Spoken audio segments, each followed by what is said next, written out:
ये देखो भाई लोगों, ये हाथाज और शामगढ़ गांव के बीच में ये बांध हुआ करता था। किसी टाइम किसी समय हुआ करता था, है नहीं। ये देखो, ये यहाँ से टूटा हुआ है। ये पीपल का पुराना पेड़, क्योंकि नया तो अपन लोगों ने लगाना छोड़ ही दिया ना।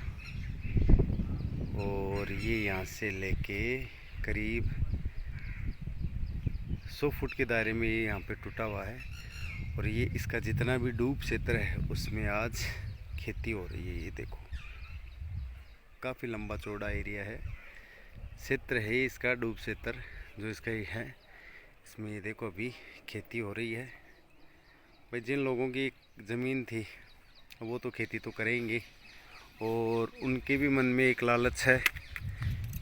अभी बांध टूटा हुआ है तो इसको वो बढ़ने नहीं देना चाहते, क्योंकि बनेगा तो यहाँ से लेकर ये जो ये दूर तक आपको दिख रही है, ये देखो ये प्लेटें दिख रही हैं आपको, दूर दूर तक के एरिए तक आपको ये जो ज़मीन नज़र आ रही है। अगर बांध बनेगा वापस से, अगर बन जाता है या बना दिया जाता है, तो इसमें ये जितना भी क्षेत्र आपको दिखाई दे रहा है इसमें पानी भरेगा और इन लोगों की ज़मीन चली जाएगी। चली जाने का मतलब ये है कि बारिश के महीने में जो ये फसल करते हैं ये नहीं कर पाएंगे। इसी की एवज में ये कहानी है कि ये टूटा हुआ बांध है। ये शायद जहाँ तक मेरा अंदाज़ है 2000 के बाद में कभी बना हुआ होगा, ये तो मेरे को पता नहीं। लेकिन ये 96 में 72 घंटे बारिश हुई थी, उस टाइम ये बांध टूटा था।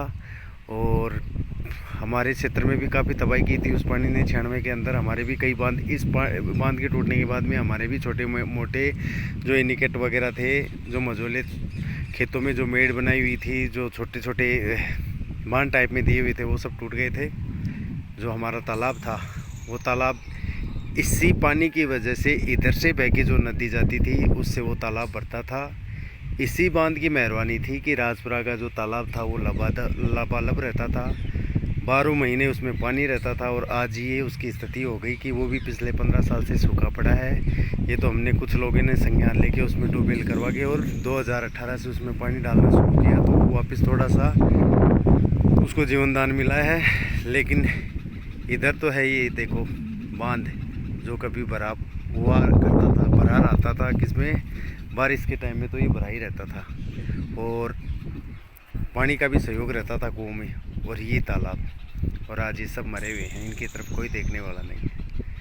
अब समझ में ये नहीं आता कि अपनी जो पैसों की दौड़ जाएगी कहाँ, क्योंकि एक ना एक दिन इस जीवन का अंत तो होना है ही। मैं ये किसी भाई को ये नहीं कहता कि अपनी जो घर की जिम्मेदारी है उनसे मुँह मोड़े, लेकिन आप भगवान ने सिर्फ अपने को खाने पीने कमाने के लिए नहीं भेजा है। ये काम तो एक पशु होता है। अभी ये देखो शामगढ़ की इस गौशाला में 7 गायें बंधी हुई हैं, भगवान उनको भी देता है, वो खाती भी हैं और वो मलमूत्र भी त्यागती हैं। तो क्या मनुष्य को सिर्फ इसी काम के लिए थोड़ी भेजा था भगवान ने, और उसको कई दायित्व दे के भेजे हैं, जिसमें आर्थिक भी है, सामाजिक भी है और नैतिक भी है।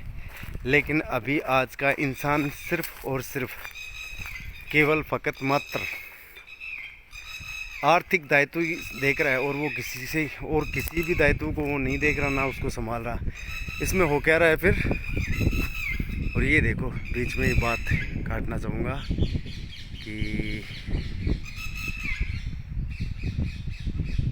ये शामगढ़ का खूबसूरत फोर्ट गए, राजा महाराजाओं के भी टाइम गए और अपन लोगों के भी गए। तो कहने का मतलब ये है कि लोग सिर्फ और सिर्फ अपने आर्थिक दायित्व को ही देख रहे हैं, बाकी नैतिक दायित्व क्या है, सामाजिक दायित्व क्या है, उन सब से कोई सरोकार नहीं, कोई मतलब नहीं। तो हो क्या रहा है कि आज अपन, वो एक बहुत कहावत और कहते हैं ना, पूत सपूत तो क्यों धन सींचे और पूत कपूत तो क्यों धन सींचे। लेकिन लोग ये सोचते हैं मैं नहीं कमाऊँगा तो बच्चों का क्या होगा, उनका क्या होगा, ये क्या होगा, वो क्या होगा। लास्ट में ना तो वो बच्चे उनके रह पाते और खुद समाज के लिए भी कुछ नहीं कर पाते। और अंत में होता क्या है कि उसको ना पछताने के लिए टाइम मिलता है, ना और कुछ करने के लिए। इसलिए प्रकृति को बचाएं और अपने आप को भी।